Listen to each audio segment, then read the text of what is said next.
comme elle est assez complexe, c'est une Mishnah qu'on avait vue assez brièvement, et donc c'était la Mishnah 4. Je comprends rien, c'est tout coupé.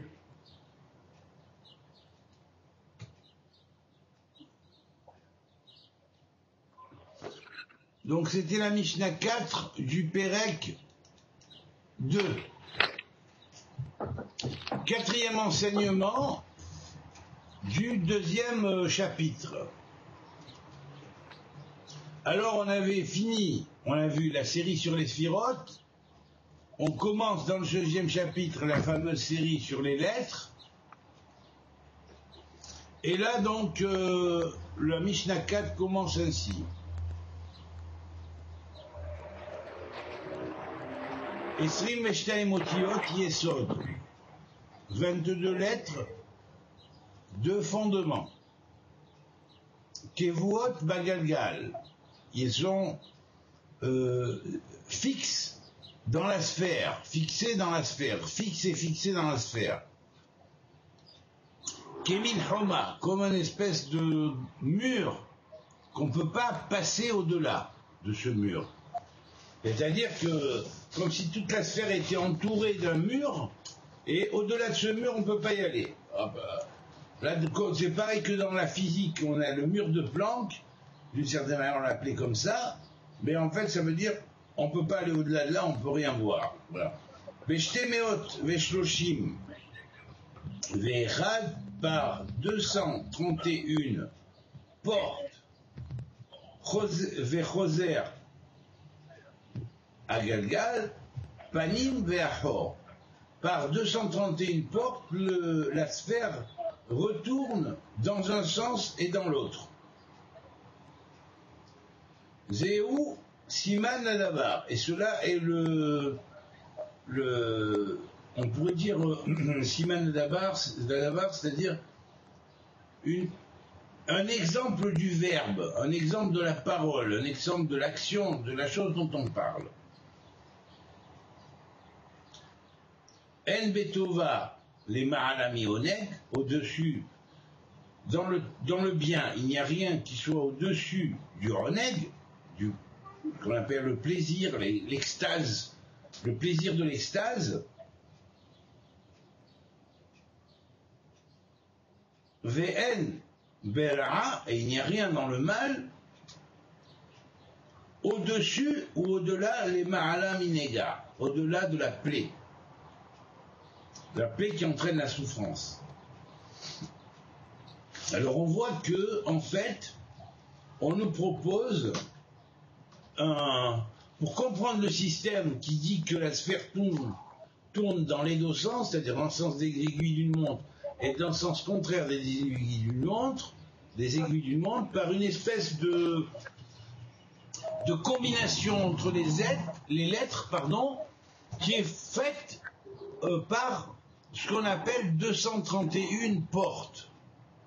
Alors c'est un sujet très vaste, hein. Tous les commentaires du Sefer Yetzira se sont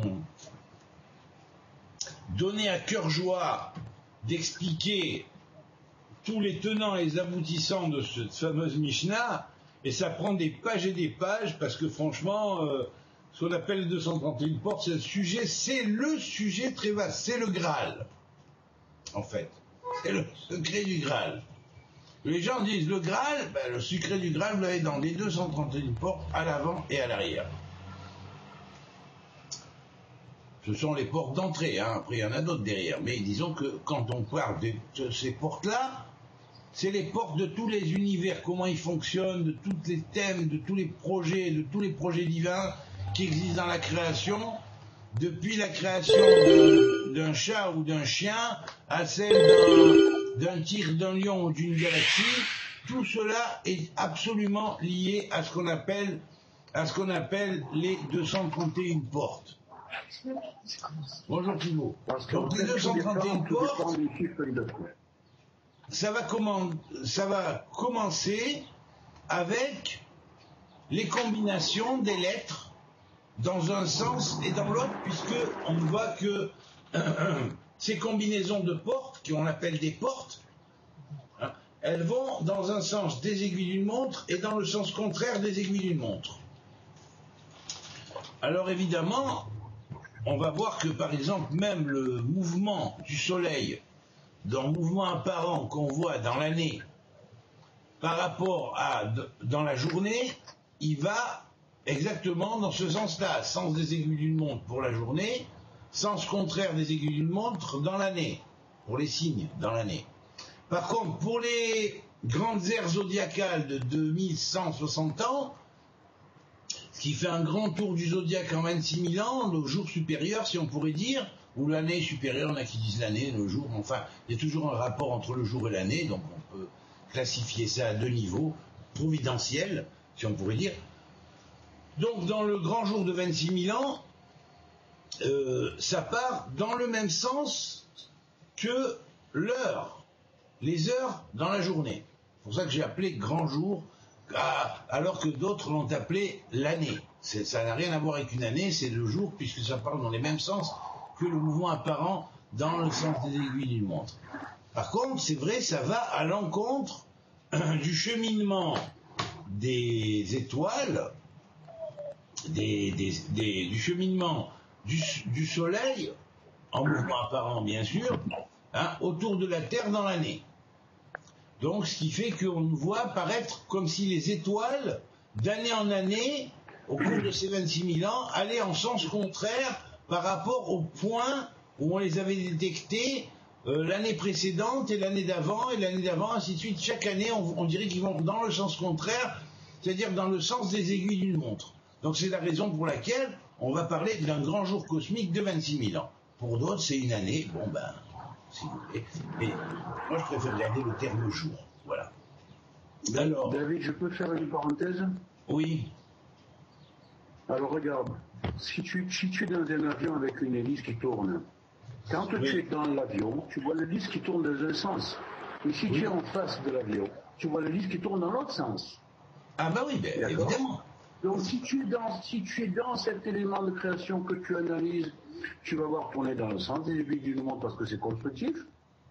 Si tu es en dehors de cet élément-là, tu vas avoir l'impression que ça tourne dans l'autre sens. Oui, mais c'est vrai, bien sûr, bien sûr. C'est le mouvement apparent par rapport au mouvement réel. On voit toujours le mouvement inverse en mouvement apparent par rapport au mouvement réel. Bon. Voilà. Donc, c'est une analogie qui existe dans la nature, elle va exister dans le monde des lettres, et c'est en fait cette analogie qui existe dans le monde des lettres qui va créer l'analogie que nous analysons et que nous voyons et dont nous débattons ici dans la nature. Alors bien sûr, cette analogie, c'est une analogie qui fait partir le système des lettres dans un sens et dans un autre. Alors qu'est-ce que ça veut dire pour les lettres? Alors bien sûr, on va nous choisir un exemple à 3 lettres. On va choisir le terme Roneg. Roneg, Aïn, Nun, Gimel, qui veut dire le plaisir. Le plaisir extatique, même, extatique. Alors que le terme Nega, qui veut dire la plaie, contient les exactes mêmes lettres, mais dans un ordre différent. Neg, qui se trouve à la fin dans Roneg, et le Aïn, qui se trouve au début dans Roneg, se trouve ici à la fin dans Nega. Donc on voit qu'il y a une inversion. Il y a les lettres Neg dans l'un comme dans l'autre, et il y a la lettre Aïn ici, qui se trouve là, dans la deuxième. Vous voyez, la lettre Aïn, c'est mon pouce. Dans Roneg, nous avons Aïn, Nun, Gimel. Dans Nega, nous avons Nun, Gimel et Aïn à la fin. Vous voyez, c'est un petit peu comme ça. Alors ces deux termes-là sont mis en opposition. Alors ce sont des termes à 3 lettres. Évidemment, le Sefer Sira ici, il nous donne la clé, mais il ne va pas commencer à rentrer dans tous les détails des combinations. Il dit simplement, quand on a une combination d'un mot à 2 lettres, telles que Av et Ba, ce sont les mêmes lettres. Av, c'est le présent, c'est le principe originel, c'est le père, c'est l'origine, c'est la racine dans l'arbre, la graine dans l'arbre, qui fait pousser l'arbre tout entier, avec ses fruits. Et on peut dire, quand on voit la graine au point de départ, on dit comment la graine a pu engendrer tout ça? Oui, c'est pareil. Donc c'est la graine dans le zéra humain, dans la conception de l'enfant, avec le code génétique qui va se développer, qui va transformer l'individu par la suite. Dans le code génétique humain, on trouve bien 22 paires de chromosomes masculins et 22 paires de chromosomes féminins, plus le chromosome supplémentaire qui lui va unifier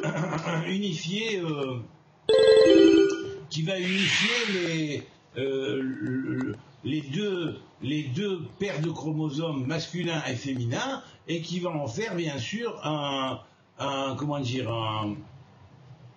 garçon ou une fille selon que c'est XX ou XY. Voilà. Et donc bon, on va trouver qu'en fait, pour la conception d'un homme, Adam, eh bien, il y a exactement Adam, paire de chromosomes qui vont rentrer en jeu. Vous voyez, l'hébreu, la clé, paf, vous voyez. Elle appelle l'homme Adam, exactement ça. Et je vais vous dire même plus, quand on redouble Adam, puisque ce sont des paires de chromosomes, eh bien on a 90. Et on dit, il faut que l'eau céleste monte vers le haut pour qu'il y ait conception. Vous voyez? Et l'eau fait 90. Et curieusement, le fœtus, Taf, le fœtus, c'est un des termes du fœtus, il y a un autre terme qui est Vlad. Le fœtus fait 89, plus 1, le collèle du fœtus tout entier, égale 90. Vous voyez? Et là aussi, on a encore une allusion aux paires de chromosomes permettant de former l'homme. Voilà, c'est 45 paires, c'est comme Adam. Mais comme ce sont des paires, eh ben, pour que l'homme puisse tourner un fœtus qui va se développer, qui va être viable, eh ben, il faut Taf, chromosome. C'est-à-dire 89 plus 1, qui est le collèle, ce qu'on appelle le collèle, le global, qui va donner, fixer le sexe de l'enfant comme masculin ou féminin. C'est pour ça qu'on l'a mis à part, parce que c'est lui qui va fixer le sexe de l'enfant. Et c'est pas pour rien non plus que chez la femme, le redoublement donne automatiquement une fille, alors que quand c'est combiné un X avec un Y, eh ben ça donne un garçon. Donc il y a bien un qui est à part, vous voyez, dans la dernière paire de chromosomes. C'est elle qui va fixer le sexe. Voilà. Et là, c'est la merveille de l'hébreu, c'est que c'est pas simplement une langue numérique comme on fait des valeurs numériques dans toutes les langues, de la numérologie. Et de la numérologie bien souvent qui tourne autour des 9 premiers chiffres qui reviennent et reviennent et reviennent à toutes les sauces. Là, on est en nombre entier, en grand nombre. Et tout ça, ces grands nombres, ce sont des grands ensembles. Et ces ensembles-là, c'est à étudier. Ah donc la Kabbale nous donne matière à réflexion. Vous voyez? Elle nous propose le système et elle dit maintenant réfléchissez-y, à vous de réfléchir. Mais sachez une chose, que les grands maîtres qui ont apporté ces systèmes-là de Kabbalah au Moyen-Âge et qui ont débattu de ça des livres et des livres, mais ils étaient en avance sur la société moderne et sur la découverte de la génétique de plus de 500 ans. Et ce sont des vérités qui circulaient depuis bien plus longtemps. Et pour vous dire que toute la base et l'origine du système et du code génétique et des chromosomes et tout ça avait été déjà fixé, expliqué parfaitement par le Harizal, le grand maître de Safed, qui avait expliqué comment ça fonctionnait à un niveau spirituel. Et ça fonctionne exactement pareil par la loi de ce qui est en haut et comme ce qui est en bas. Hein. Et ce qui est dans l'esprit est dans la matière et la matière dans l'esprit. Et bien évidemment, ça fonctionne en bas aussi de la même manière. Et ben voilà, c'est comme ça. Alors donc, quand on nous dit Oneg et Nega, l'un pour nous désigner le terme Oneg, hein, Oneg qui a 3 lettres, le Aïn, le Nun et le Gimel, Nega qui a le Nun, le Gimel et le Aïn à la fin, veulent dire le plaisir suprême de l'extase et la souffrance qui entraîne la plaie. Alors maintenant, c'est là qu'on va avoir la grande révélation de pourquoi le Sefer Yetzira, qui nous explique que un mot en 2 lettres contient seulement 2 combinaisons, comme on va dire par exemple la lettre Aleph avec la lettre Bet, c'est le Hav et le Ba. Le Hav c'est le père, c'est la racine, c'est l'origine, c'est le primordial, c'est le principe premier créateur, c'est la graine. Et Ba, c'est le futur, le développement suprême dans la finalité des temps de toutes choses. Donc vous voyez déjà, dès les premières lettres, vous avez l'origine primordiale et le futur à venir. Et c'est l'un comme l'autre font 3. 1 plus 2 égale 3. Vous voyez. Curieux quand même, hein. Oui, la richesse de l'hébreu, curieux quand même. 1 plus 2 égale 3. Et là, pourquoi 3? Pour nous expliquer la racine originelle des choses jusqu'à son futur le plus éloigné, l'infini du futur. Eh bien, pourquoi ça tient sur 3? Eh bien, tout simplement parce que c'est le principe de l'équilibre dans la création. Il y a dans toute création, dans toute la création, 2 principes qui s'affrontent mais se complémentent en fait. C'est le principe appelé de la bonté, de la volonté de créer et d'aller vers l'autre. Et le principe de la rigueur qui lui met le frein, qui lui repousse quelquefois, ou met les limites qui sont quelquefois nécessaires. Et pour équilibrer entre les deux, hein, cette rigueur peut entraîner le din, c'est-à-dire le jugement dans les choses. Pourquoi le jugement? Parce que la rigueur divine, la sphère de la rigueur divine, lorsque les individus font des choses qui ne sont pas très bien, eh bien évidemment, on a vu ça plusieurs fois dans la Bible, ce qui arrive, le déluge par exemple, vous voyez. Alors le déluge, eh bien, effectivement, c'est une rigueur. Une guerre, parce que les gens ne font pas ce qu'il faut. La terre se révolte, cataclysme. Et toutes ces choses-là dérivent du négat et non du honeg. C'est-à-dire pas du honeg, pas de l'extase divine. C'est parce qu'on n'entre pas dans la voie divine, dans l'extase divine, dans la jouissance divine, qui est la jouissance permise et spirituelle et kedosha, sainte, qu'on a le contre-coup de la chose, on a le din, c'est-à-dire la rigueur, qui va sévir avec les dinim, avec les jugements qui vont tomber sur la création. Ces jugements vont être le décret d'en haut d'un déluge, le décret d'en haut d'effacer Sodome et Gomorrhe, le décret d'en haut de noyer les Égyptiens poursuivant les Hébreux dans le désert au moment de la traversée de la mer Rouge. Vous voyez, tout ça, ce sont des décrets, hein, ces décrets qui font partie de la rigueur. Et puis, il y a un troisième pôle, qui est le pôle de l'équilibre. Ce pôle de l'équilibre, Machriya Benataim, on l'appelle l'équilibrant entre les deux extrêmes. Eh bien, ce pôle-là s'appelle la Rachamanut, c'est-à-dire la miséricorde divine. C'est-à-dire que toute chose qui a fait faute, toute personne, tout être qui a fait faute, peut arriver à réparer sa faute. Et s'il la répare, eh bien, il est absous de sa faute, automatiquement. Mais, bien sûr, il n'arrive pas en un jour à réparer sa faute.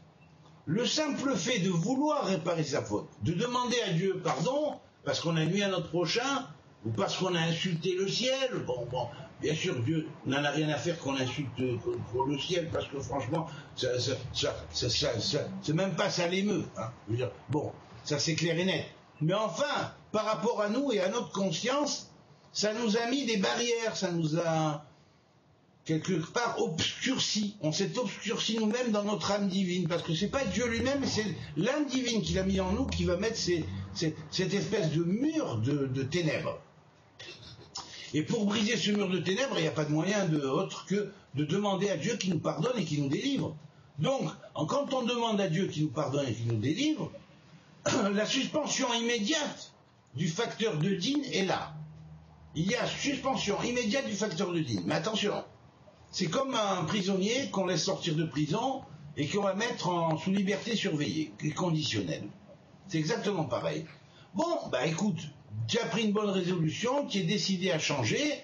Avant, tu volais ton prochain, tu tuais ton prochain, tu faisais des tas de complots contre les uns, contre les autres. Hein. Tu faisais du lachonara, tu parlais du mal de ton prochain par derrière, tu reportais même des commérages sur des choses qui n'existaient pas. Mais c'est pas grave, tu as pris la décision d'arrêter d'être comme ça.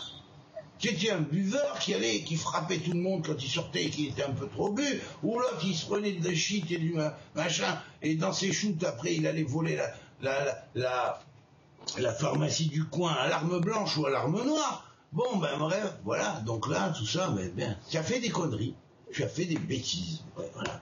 Eh ben, des bêtises, mais tu peux les réparer. Tu as promis à telle personne telle chose, tu l'as pas fait, tu t'es ri de ses sentiments, tu l'as utilisé comme si c'était ton objet. Eh bien tout ça, tu attends et vient le temps où Dieu va te pardonner. Mais il va pas te pardonner tout de suite. Il va suspendre les fautes. En suspendant les fautes, il les met en suspension au-dessus de ta tête. Et puis, tout va dépendre du comportement à venir. Alors si le comportement à venir est que la personne va vers la réparation de ce qu'elle a fait. Et c'est quoi réparer? C'est quoi faire teshuva ou faire repentance effective et réelle avant d'avoir la repentance suprême qui s'appelle plus la repentance morale mais la réintégration cosmique, hein, c'est la teshuva ilah, c'est la réintégration cosmique. Eh bien avant d'avoir la réintégration cosmique, tout d'abord, dans un premier temps, on doit avoir ce qu'on appellerait le retour moral. Hein, le retour à la morale de base. Donc, pour le retour à la morale de base, on est obligé, avant que ce soit accepté d'en haut, d'être placé dans les exactes conditions, même qui font que là, on était tombé. Et là, on avait fait la faute. Et on ne la fait pas. Exemple, moi, je suis un tueur. Hein, je suis un tueur, dans ma vie, j'ai tué quelqu'un, j'en ai tué 10, 15 même. Et puis un jour, voilà que, bon, quelqu'un m'énerve. J'ai fait teshuva, je me suis repenti devant Dieu, les fautes ont été mises en suspension. Et puis, bon, ben, on va me tester d'en haut. Vous savez ce qu'on va faire? Ils vont m'envoyer des gens qui m'énervent, qui me font du NES, ce qu'on appelle du NES. Ils n'arrêtent pas, et en avant, vous voyez? Et puis je résiste. D'un côté, je pourrais dire, mais qu'est-ce que je... Moi, j'étais le grand bandit de... je sais pas quoi, quel quartier. Ben moi, je descends là-bas, je vais leur casser la tête à tous. Ils me font pas peur. Ben non, je dis non. Je fais pas ça. Je fais pas ça. Et là, je résiste à mon mauvais penchant, non seulement d'aller prendre un revolver et d'aller en flinguer un ou deux, ni vu ni connu comme j'avais l'habitude de le faire, parce que j'étais un tueur à gage, par exemple. Oui, non, je rigole, mais ça peut très bien exister, n'est-ce pas? Ou un coupeur de tête. Il y en a des coupeurs de tête. Et ben voilà. Et ben j'ai dit non. J'ai la possibilité de couper une tête, d'être un tueur à gage. Ben je le fais plus. Et je vais vous dire même plus. Même si on m'a blessé dans mon orgueil, cet orgueil qui m'avait fait que j'ai fait toutes ces bêtises. Parce que la plupart des bêtises dérivent de l'orgueil, de la colère ou de la jalousie. Ça, ce sont toutes les bêtises dérivées du feu, de l'élément feu, colère, jalousie et orgueil, ça entraîne les choses les plus catastrophiques. Vous voyez? Maintenant, pour ceux qui dérivent de l'eau, la nonchalance, moi j'aime bien que tout tombe du ciel, j'aime pas faire des efforts pour gagner ma vie. Alors bon, bah, des fois, ça donne après, chez certains, la tendance au larcin, vous voyez, parce qu'ils veulent la vie bien gagnée, rapidos. Alors bon, ben, s'ils n'ont pas le cran d'aller le voler là où c'est prêt à risque, ben, ils vont le voler par des moyens détournés, vous voyez, le ramaout, l'escroquerie, voilà, par exemple, la cavalcade, les chèques de cavalcade et tous ces trucs, le forex, oui.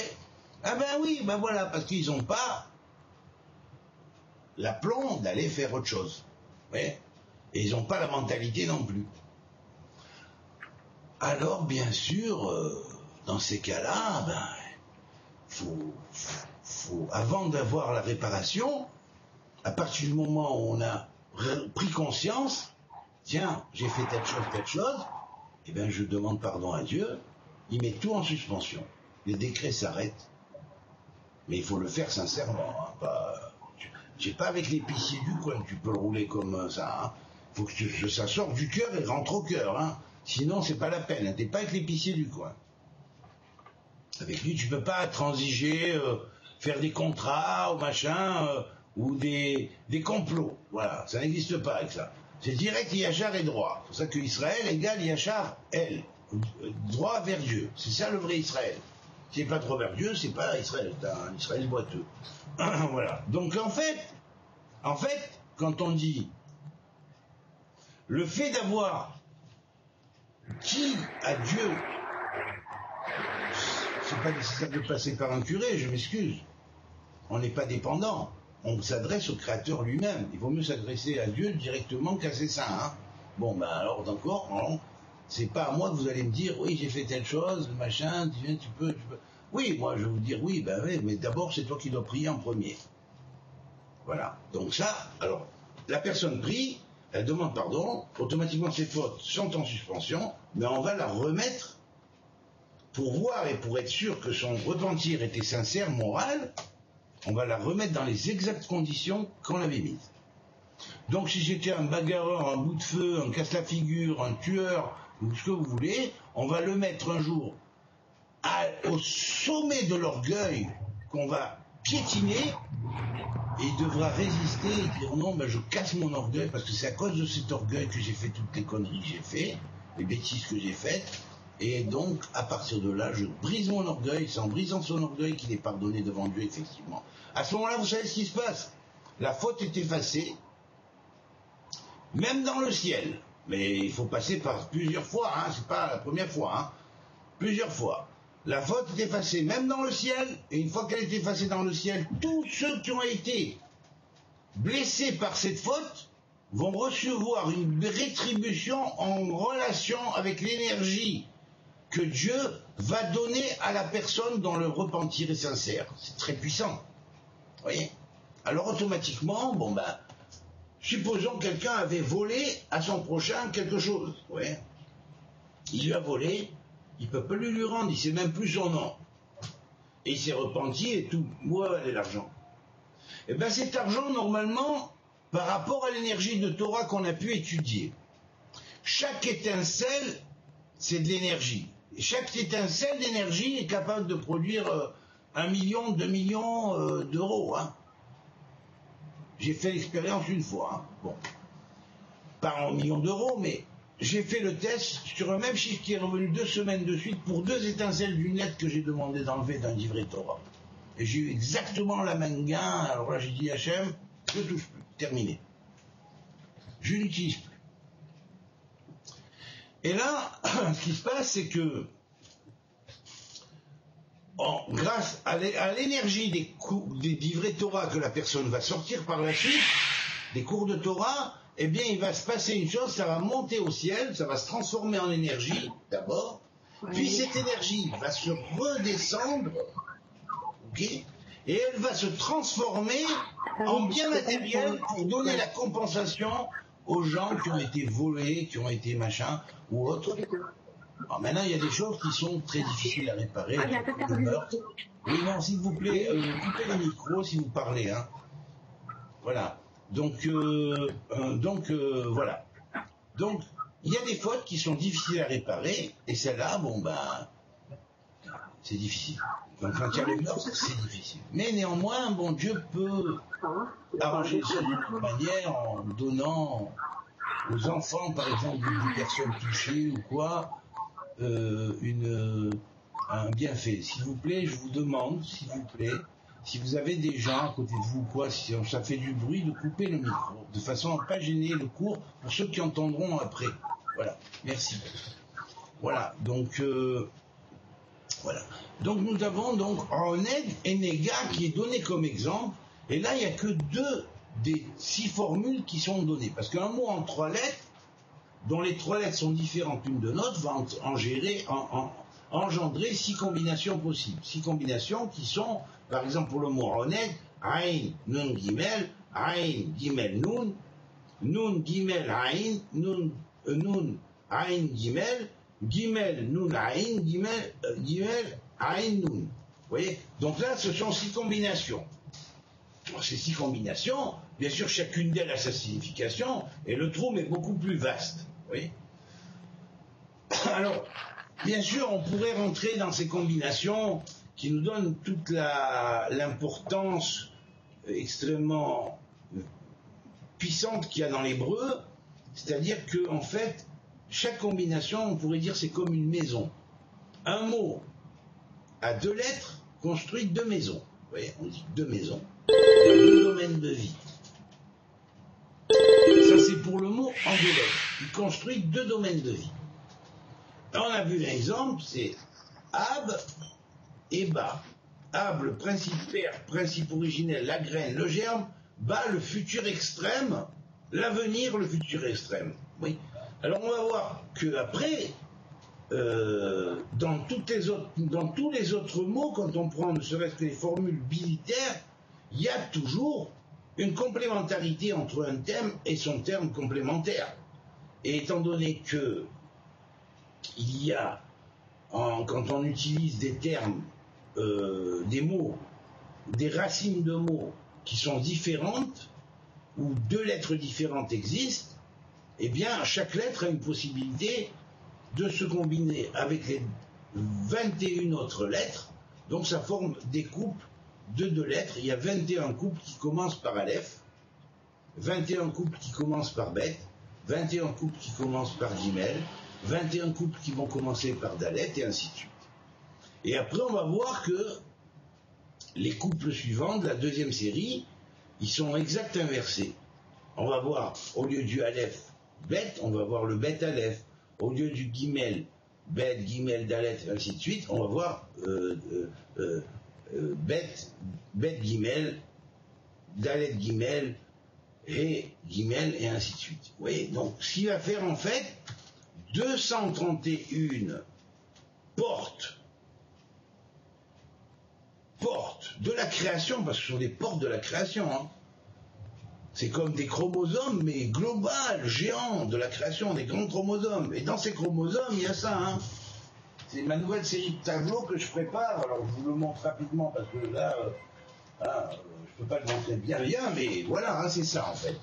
Et il y a toutes les lettres du monde là-dedans, voilà. Alors, évidemment, hein, quand on est là, on dit, bon, moi j'ai un Aleph, hein. Ah ben là, c'est l'unité. C'est l'unité dans le royaume. Si je tombe là, c'est l'unité dans la matière ilique. Si je tombe là, c'est l'unité dans la lune, ou dans le facteur des sentiments, des émotions. Si je tombe là, ben, c'est l'unité dans la volonté, vous voyez. Voilà, ben ainsi de suite. Et ça tourne comme ça, vous voyez. C'est ça le vrai sens de l'hébreu, de la Torah, du Sefer Yetzirah. C'est l'universalité totale. Voilà. Et donc, cette chose-là, on l'a au travers de la Genèse, qui va nous raconter, qui va nous expliquer dans le Sefer Yetzirah qu'il existe 231 portes dans un sens et 231 portes dans l'autre. Attention, c'est des portes de quoi? De maison. C'est des portes de maison. Puisque toutes les 2 lettres vont constituer 2 maisons, donc il y a 2 portes dans la maison. Il va y avoir une maison qui va avoir une porte en Aleph Bet, une autre maison qui va avoir la porte en Bet Aleph. Et donc ça va faire 231 portes de droite et 231 portes dans le sens inverse, qui vont représenter les portes avec lesquelles les grands gènes, les supergènes, les macrogénèses de gènes galactiques, supragalactiques, mondiales, universelles, parce que qu'on ne croyait pas que les gènes c'est seulement dans les êtres vivants qu'on voit et qu'on connaît, les gènes existent même à des niveaux qui sont hyper cosmiques, vous comprenez? Donc ces gènes-là, hyper cosmiques, se combinent, et ils se combinent comme ça, par ces procédés-là. Ils se combinent par 2 lettres qui vont se combiner. Mais c'est rien, dans ces 2 lettres, ne crois pas qu'il y a tout. C'est que 2 lettres. Non, à l'intérieur, il y a toutes les combinaisons possibles et tous les alphabets possibles. C'est ça une énergie alpha, c'est ça une énergie bête, c'est ça une énergie guimel. C'est pas un simple aleph, un bet ou un guimel. Toutes les hiéroglyphiques égyptiennes avec tous les secrets des alephs qui sont dans les hiéroglyphiques égyptiennes, ou des alephs des galaxies, les alephs des mondes, de chaque monde, des anges, des noms des anges et tout ça, sont combinés dans l'aleph suprême qui inclut tout. Vous comprenez? Et c'est pas pour rien qu'il s'appelle comme ça. Parce que si vous le vérifiez au pendule ou au stétogramme, eh ben il vous reproduit sa forme. Et si vous le vérifiez au pendule, il vous fait une forme précise. Que vous le pensiez, que vous l'écriviez, ou que vous ou que vous la prononciez, ce qui ne se fait pas pour les autres lettres, dont on n'a pas le code. Mais grâce au code que la Kabbale donne, on a des chances de retrouver le vrai nom des lettres, qui n'est pas le nom connu, hein, A, B, C, D, alpha en grec, bêta, gamma, non, c'est pas le vrai nom. Il y a d'autres noms. Mais c'est avec ces autres noms-là que quand vous les aurez, ben on fait marcher, ben ça fait l'exact même dessin en deux formes, en pensée, en parole et en action. Or, la parole divine, la pensée et l'action sont une. C'est pourquoi l'hébreu est la langue de l'un. Voilà. Apprendre ou à laisser, à comprendre ou à pas comprendre. Ça, je sais qu'il y en a qui disent l'anglais, l'hébreu a été copié du français, mais alors là, va réviser tes principes et il faut qu'il apprenne d'abord, avant tout, que kasher, ça s'écrit pas avec un kouf, quand on se dit qu'on apprend l'hébreu, mais avec un kaf. Kasher, ça s'écrit avec pas avec un kouf, mais avec un kaf. Vous voyez? Alors désolé, hein, mais là, c'est déjà une entorse monstrueuse, quoi, je veux dire. Le mec, il peut retourner à la case du départ. Hein? Parce que entre kaf et kouf, il y a une très grande différence. Et il est dit que le kaf ressemble au kouf dans la son, comme le bet ressemble au kaf dans la forme. Et là-dessus, il y a un midrash qui nous fait des parallèles de forme entre certaines lettres et des parallèles de son entre certaines autres lettres. Mais il dit bien, quand Dieu a fait le monde, il n'a pas fait le bet kaf ou le kaf bet et qui se ressemblent, hein, qui se ressemblent. Il n'a pas fait non plus le kouf kaf ou le kaf kouf, sans quoi tout le monde aurait été bouleversé. Et il montre le bouleversement du monde au travers de mots qui sont les exacts contraires quand tu mets la lettre soit qui ressemble en phonétique, soit qui ressemble d'après le son. Et là, ça nous prend quoi? Ça nous apprend quoi? Ça nous apprend qu'il existe un alphabet des sons et un alphabet du visuel. C'est-à-dire qu'il y a des choses qu'on peut confondre sur le plan visuel, et la structure de l'hébreu et des mots en hébreu vont vous indiquer sur quoi le monde de l'illusion se tresse. À partir de quoi? Vous comprenez? Et comment il se tresse? Et ben on va voir tout ça tout de suite avec El et Had ou El Aher. El et Had veut dire Dieu un, El Aher veut dire Dieu autre. Ouais. Alors quand on dit Dieu autre, ça peut être un extraterrestre qui se fait passer pour Allah, pour l'éternel, ou pour ce que vous voulez, hein, ou pour Zeus ou Jupiter, hein, c'est pareil. Hein. Ça peut être une forme prédatrice, intelligente, qui sait utiliser l'intelligence et travailler sur les êtres humains et leur faire croire que c'est lui qui les inspire, alors que ça n'a plus rien à voir avec Dieu. Et ça n'a même plus rien à voir avec les anges. Dans aucune des traditions, ce sont des usurpations d'identité. Alors, bien sûr, on peut arriver à faire ces fautes-là. On peut arriver à faire ces erreurs. Mais là, on ne fait plus l'erreur, c'est quand on connaît la base de la structure de comment le monde de l'illusion produit l'illusion sur l'œil et comment le monde de l'illusion produit le monde sur l'audition. Alors, on apprend par là, quand on entend une voix, hein, attends, je peux avoir entendu la voix de machin, mais attends, est-ce que c'est bon, est-ce que c'est pas bon? C'est une vraie bat-colle qui vient de Dieu, qui vient de ses anges, ou alors est-ce que c'est une bat-colle qui vient de je ne sais où, ok? D'un esprit démoniaque, ou d'un esprit farceur, ou tout simplement de ta conscience que tu te retournes et avec lequel tu vas produire le son que tu recroiras avoir entendu dans ta conscience. Non, c'est ça. Et ces bases-là sont toutes les bases de la différence entre les faux prophètes et les vrais prophètes. Parce que ce qu'on étudiait dans les écoles de prophètes, c'était précisément ces choses-là.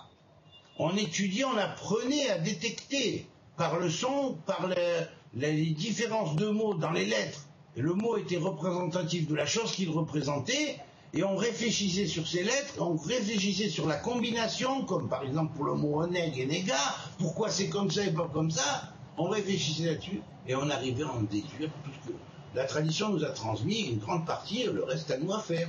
L'effort pour comprendre. Voilà. Voilà. Alors donc, je reviens à la Mishnah.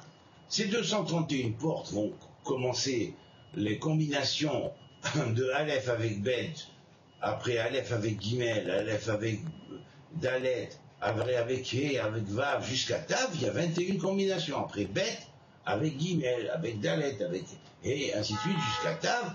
Il y a 20 combinations, puis après, le bet se permute avec la Lef, et il va se trouver tout en bas. Et donc là, ça va être la base d'un achor, d'un sens inversé qui vient vers le bas. Vous voyez, il commence à germer dès la deuxième lettre. Voilà. Et là, bon, progressivement, ça monte, et là, c'est comme ça que marche le système qu'on appelle des 231 portes qui vont dans un sens, et dans l'autre sens.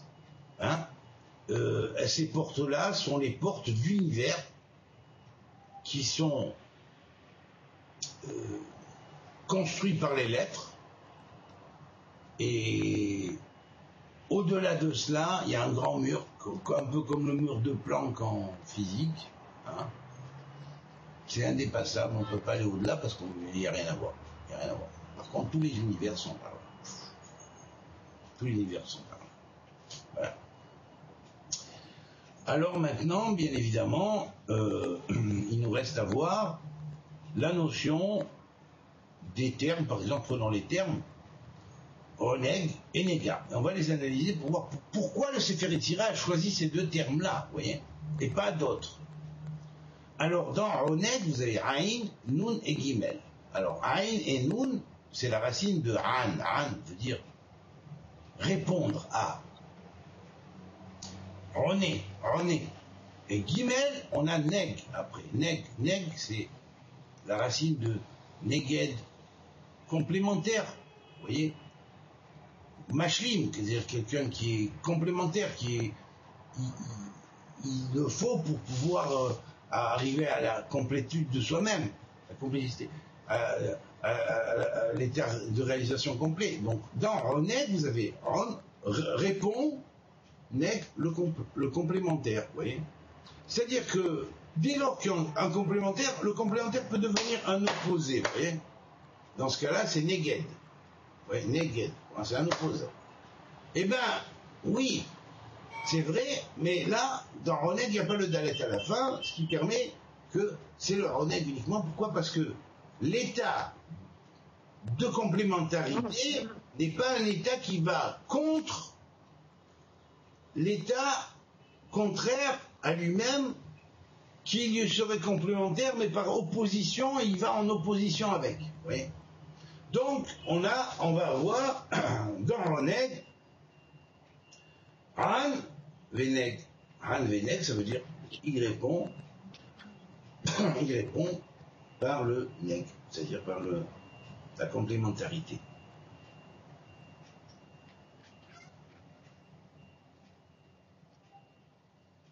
Et dans Nega, c'est l'exact contraire. C'est-à-dire c'est Neg d'abord. Il y a effectivement une forme de complémentarité opposition, mais tout le problème est dans le gar. Gar, ça veut dire c'est lié au sens du toucher.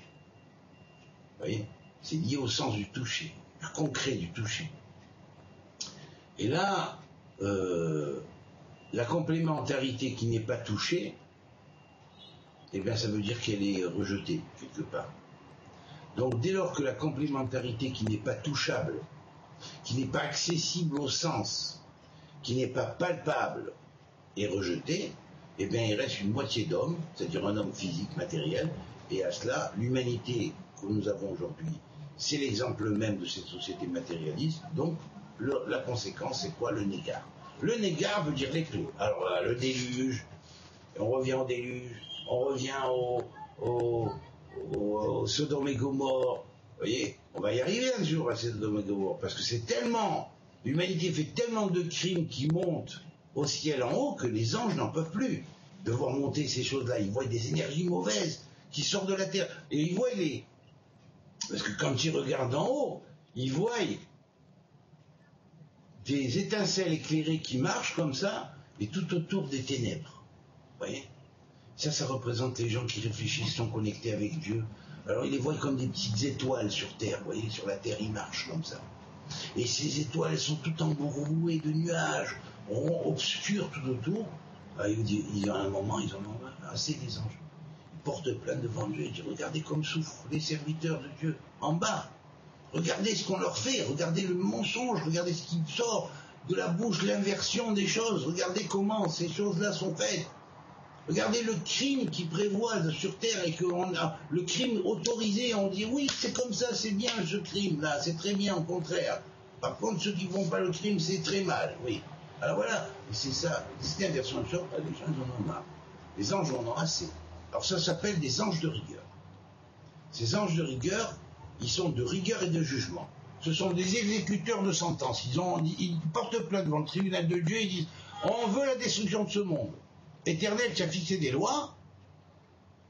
Tu as dit que quand c'était comme ça et comme ça et comme ça, nous te prenons par ta loi et nous te demandons d'intervenir pour telle chose, et de raser par un tsunami tel point parce qu'il y a trop de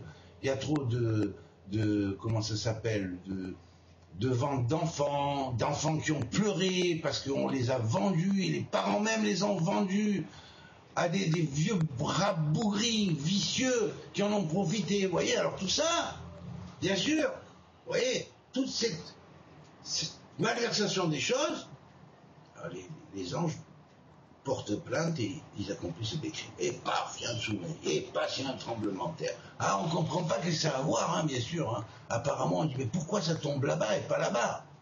Eh bien oui, mais parce que, je vais vous dire une chose. Au moment même où il y a des tremblements de terre, les âmes qui étaient bonnes et qui sont mortes dans le tremblement de terre, on a pris leurs âmes, on les ont virées dans des personnes qui sont à l'extérieur de ces zones d'enfer, et il va y avoir à la place des âmes de méchants qu'on va rentrer au moment de la mort, et c'est elles qui vont après subir les conséquences de ça. Et toutes ces justices divines, on n'y voit rien, on n'y comprend que dalle, parce que ce ne sont pas des choses qui sont palpables. Et le négat, la plaie, commence à partir du moment où on s'attache qu'au palpable et qu'on dit oui, il n'y a que le palpable qui est bon, moi je suis comme saint Thomas, je vois que ce que je crois. Je crois que ce que je vois, c'est tout. Voilà. Eh ben voilà. Ben non, on peut pas. On peut pas. Ouais, on peut pas. Alors c'est pour ça que quand on prend aussi le terme Oneg, on va voir qu'il est précédé d'un Aïn qui fait en valeur numérique 70. Et c'est vrai que les lettres Nun et Gimel, ce sont les lettres de Gan aussi, du jardin, inversées. Mais là, ça veut dire quoi? Bon ben, on a été expulsé du jardin.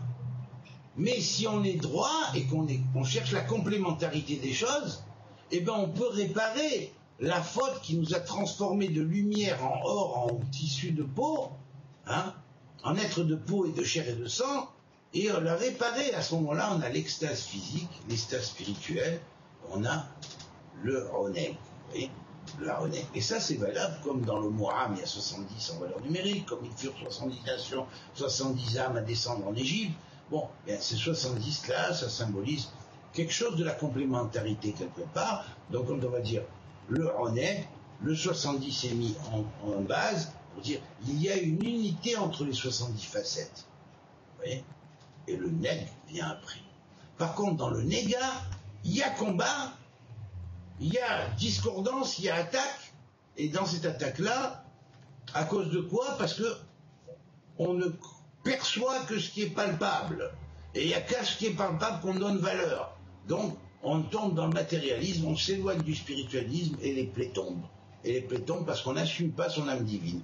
Et à ce moment-là, les 70 peuples, les 70 formes de conscience de l'être humain, ben au lieu de s'harmoniser en unité comme dans le Oneg, ben ils vont se disloquer complètement et tous les peuples vont perdre la tête, ils vont boire à ce qu'on appelle le vin de la colère de l'Éternel. Et le vin de la colère de l'Éternel qui est dit dans les prophètes, ça veut dire quoi? Ça veut dire que tous les anges se portent garant pour les peuples dont ils sont responsables en bas, qui se portent garant, ils viennent devant Dieu et ils disent ça suffit. Ça suffit, ils ont dépassé les bornes, les uns vis-à-vis des autres. Alors là, maintenant, il faut le jugement. Et ça va être quoi? Gog et Magog. Gog et Magog, c'est la grande guerre finale. 70 nations, c'est-à-dire une guerre mondiale qui s'affrontent. On y est au bord que Dieu préserve. On est au bord. Si on ne se réveille pas pour transformer tout ça de négat en Oneg, on reprend le Aïn, on le met en base de base. Hein? et on remet les choses en place rapidement, et qu'on dit oui, ouvre les portes, ouvre-nous les portes, on lui dit on comprend rien, montre-nous la voie, bon Dieu, montre-nous la voie, on n'est rien, on comprend que dalle. Non, au lieu de dire ça, les autres ils se font tous les juges les uns les autres, vous voyez, ouais, celui-là il fait ci, ouais, tombe-moi, et celui-là il fait ça, et lui là-bas il a fait... De quoi tu parles, tu sais même pas ni de qui ni de quoi tu parles, tu sais ni dans quel temps tu es, ni dans quel espace, et qu'est-ce qui te regarde d'en haut, et de qui tu es la girouette. Tu vis dans un monde d'illusions et tu partages ton illusion avec tout le monde. Alors ça suffit. Réfléchissons, comprenons les choses, et l'Éternel nous guidera. Et on arrivera au temps où les prophètes ont prédit, et en ce temps-là, toute chair recevra les leçons de l'Éternel lui-même dans son cœur. Voilà. C'est de Dieu lui-même qui recevra l'initiation à la connaissance. Il n'ira pas se la faire servir par le grand maître de la franc-maçonnerie, ou par je ne sais qui, ou voir, vous comprenez, ou par le grand chef des roses de croix, ou je ne sais quoi, vous comprenez, ou par les espèces de machins qui se passent, des guides de je ne sais quoi. Il va recevoir directement de Dieu. Mais pour ça, il faut qu'il se mette dans la condition. Moi, je vous dis la vérité, je fais qu'un guide.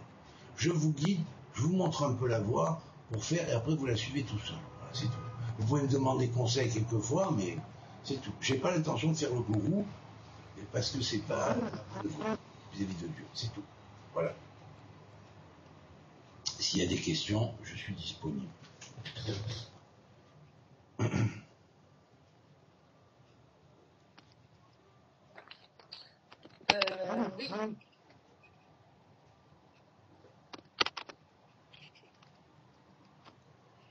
Bon, bah écoutez, alors je sais pas, on va couper pour le moment, et puis on va faire après les questions. Hein? On va couper pour le moment, et puis après on va faire les questions, alors qu'on dirait. Hein? Je vais couper l'enregistrement là, je dis au revoir à tout le monde, et puis ceux qui ont voulu d'écouter les questions, on mettra un petit chapitre, une petite vidéo supplémentaire sur les questions, si c'est intéressant, c'est des bonnes questions et tout ça, et ben on va le faire, on rajoutera. En tout cas, au revoir à tout le monde pour le moment, on coupe là. Au revoir.